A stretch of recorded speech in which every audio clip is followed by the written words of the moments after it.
আওয়ামী লীগ ইস্যুতে আপনাদের অবস্থান কি এবং আওয়ামী লীগ বাংলাদেশে রাজনীতি করবে কিনা, এবং পাশাপাশি আমরা জানতে চাইবো আওয়ামী লীগকে পুনর্বাসনে কে বা কারা সবচেয়ে বেশি সহযোগিতা করছে বলে আপনি মনে করেন?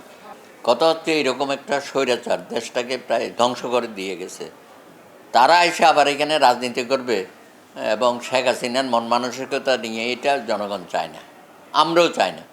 সুতরাং যে অপরাধ করেছেন সেই অপরাধের আগে বিচার হোক, রাজনৈতিক দলকে অপরাধী হিসাবেও বিচার করতে হবে এবং এই আওয়ামী লীগকে যারা ক্ষমতায় রাখার জন্য সমস্ত রকমের অপকর্ম দুঃশাসন করেছে তাদেরও বিচার করতে হবে।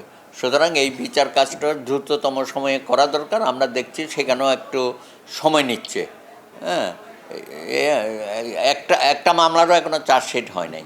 সুতরাং আমরা চাইব বিচারগুলো যেই অবস্থায় আছে দ্রুততম সময়ে চার্জশিটটা হোক, সেখানে ইনভেস্টিগেশন টিম এবং প্রসিকিউশন তারা যেন আন্তরিকভাবে কাজ করে, তা না হলে জনগণ হতাশ হবে। শুধু ক্ষমতার থেকে তাকে ফেলে দিলাম, তারা সব পালিয়ে গেল, এইটাই শেষ কথা না। বাংলাদেশ ভূখণ্ডে সে যে হোক, যে দলে হোক, অপরাধ করে জনগণের বিরুদ্ধে গিয়ে যারা কাজ করেছে তাদের সঠিক বিচার বাংলাদেশের মাটিতে হওয়া প্রয়োজন বলে আমি মনে করি। ধুলো, ময়লা ও ক্ষতিকর ধূলিকণা থেকে নিমিষেই মুক্তি দেয় চৌধুরী এয়ার পিউরিফায়ার। এর শক্তিশালী সাকশন ঘরের কোনায় কোনায় লুকিয়ে থাকা সকল ধুলা টেনে ফিল্টার করে এবং বের করে আনে নির্মল ও স্বাস্থ্যকর হাওয়া। ছাত্ররা নতুন রাজনৈতিক দল করছে, অনেকেই বলছে ক্ষমতায় থেকে রাজনৈতিক দল গঠন করা হচ্ছে। এই বিষয়টিকে আপনারা কিভাবে দেখছেন? না, সেটা পুরোপুরি তো দৃশ্যমান হয়ে গেছে। কারণ বিশেষ করে প্রধান উপদেষ্টা যখন বলেন ছাত্ররা একটা দল করবে, এই কথাটা বলা তো ওনার সমীচীন হয় নাই। আর এখন যারা ছাত্র উপদেষ্টা আছে তারা নাকি এই দলের সাথে সম্পৃক্ত এবং ওখান থেকে ওনারা পদত্যাগ করে দলের সম্পৃক্ত হবেন বা সভাপতি সম্পাদক হবেন। তো এটা নিয়ে এত নাটক করার কী আছে? আপনারা দল করবেন, দল করে ওখান থেকে ছেড়ে চলে আসেন, করেন, অথবা ওখানে থেকেও করেন, আপত্তি কী? দল করতে কোনো আপত্তি নেই। আপনি ক্ষমতায় থেকেও মন্ত্রিত্ব বজায় রেখেও করেন বা না করেন, তাতে কিছু যায় আসে না।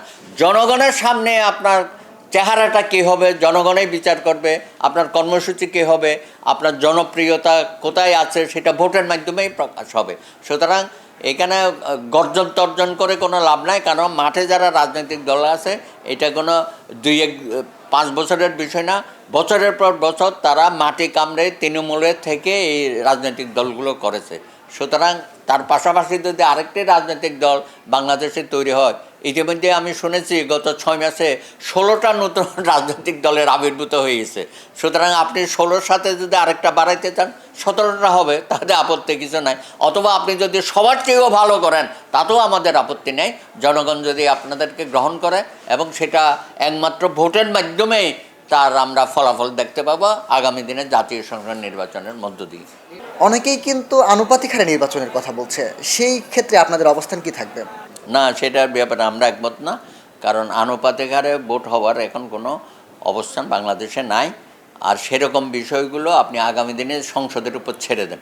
দ্বিকক্ষ বিশিষ্ট হবে না এককক্ষ বিশিষ্ট হবে সেটাও ছেড়ে দেন। অনেকগুলো বিষয় আছে, সেগুলো সংসদেই ডিসাইড করবে। আপনি অর্ডিন্যান্স জারি করে এই রাষ্ট্রের মূল বিষয়গুলো আপনি করতে পারবেন না। আমাদের দ্বিমত আছে এই বিষয়ে। ধন্যবাদ আপনাকে ভিউডি বাংলার সাথে সময় দেওয়ার জন্য।